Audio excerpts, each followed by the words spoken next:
Hi, Happy New Year. Wow, it's hard to believe where 2015 has disappeared to. Today, I thought I'd take some time to do something a little bit different, something I love to do, something a bit different. And this time give you a video message about what I learned in 2015 and how I want to put that into practice in 2016. Now, I'm going to focus today on 4 key messages. And these are my learnings that I've made this year. And a lot of this learning has come from obviously the great people that I work with. And there's so many of you out there. And in fact, on this call today, my thoughts are with all of you, actually, and the people that have helped me form these ideas during the year. The first area that I wanted to focus on, first learning that I wanted to focus on, was one that I got from working with a man called John Brady. And this is the idea about what every surfer knows. Now, there are 3 core things that every surfer knows. 1, you can't stop the waves. The waves just keep on coming. 2, you don't need to try and catch every wave. And 3, you must be selective. You must choose. Now, this is a great lesson in managing anxiety, stress, managing yourself actually, is that in life, feelings, they just keep on coming. You shouldn't try and stop them. They're part of being human. And secondly, you shouldn't have to try and ride every one of them. Don't try and ride all your feelings. Be selective about the feelings that you ride. One of the things in setting strategy with organisations, something that we do very successfully, is we say that winners choose. You must choose. It's the same thing with managing feelings and emotions, is be selective, choose, ride the waves that you want to ride. And in 2016, I'm looking for my clients to be very selective about the wave they're going to ride to be successful.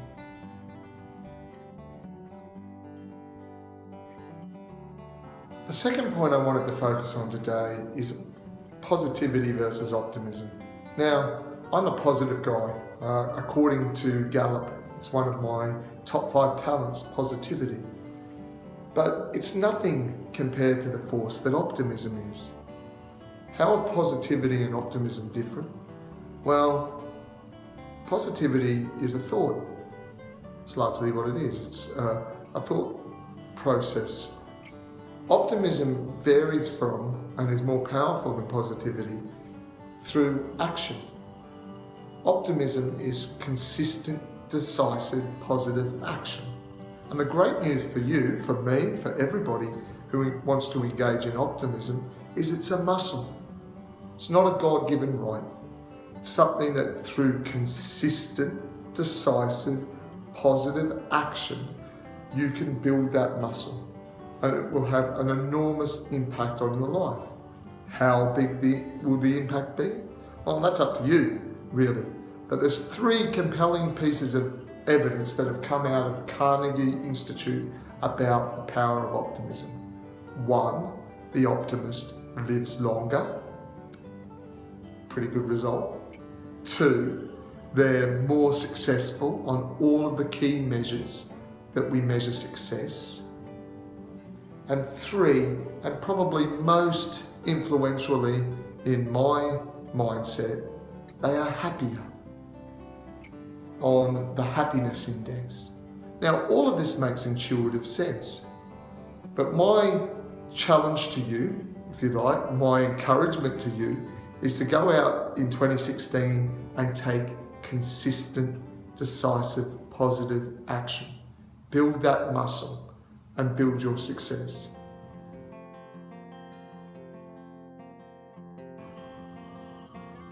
What's the third point I'd like to talk about in today's video? Well, it's a lot to do with goal setting, actually. As all of you who work with me will know, one of my favourite pieces of terminology is the best year yet.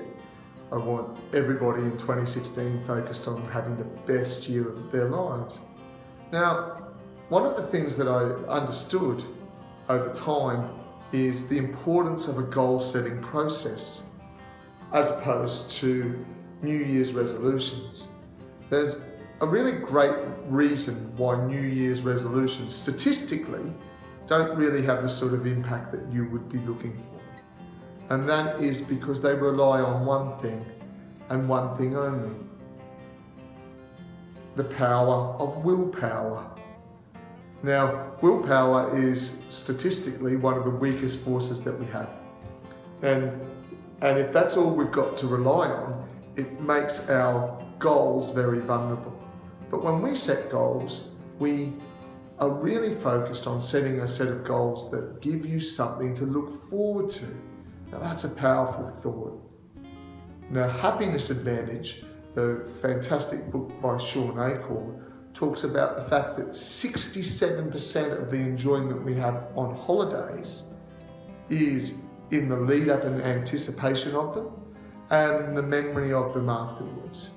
So creating great things to look forward to and to reflect on is something that I'm really focused on with you, with the goals that you're going to set in 2016. And that's why goals work. They involve a process. And if you're working with me, you'll understand that you've got a paradigm for this year. You've got a set of guidelines that you want to live according to. You've got a set of rituals that you want to be really consistent about.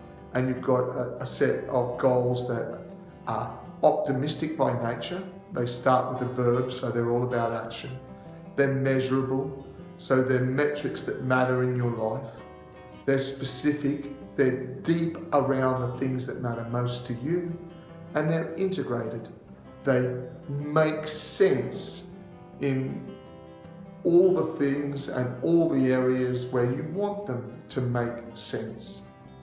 So this year, let's create great things to look forward to.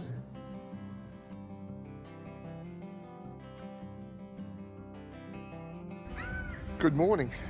Thanks to Ben Corrigan and the Blue House Group for letting me use their office for the first 3 parts of my video message yesterday. Today I'm in an office that a lot of my clients probably will more readily recognise. The 4th part of this video message, indeed the final part of this video message for January 2016, is focused on a teaching of Einstein's. Now, this teaching was shared with me by a fantastic young entrepreneur, Jono Pithok.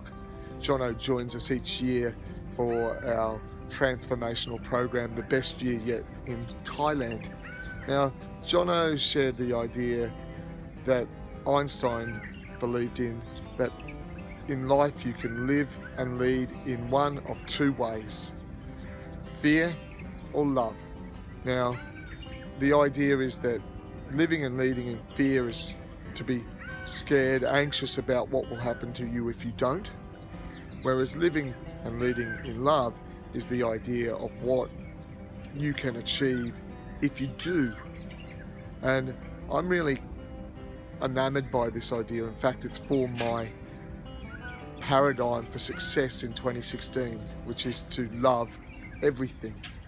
Now, that doesn't mean I won't face challenges in 2016. Quite clearly, there will be challenges and opportunities all around me this year.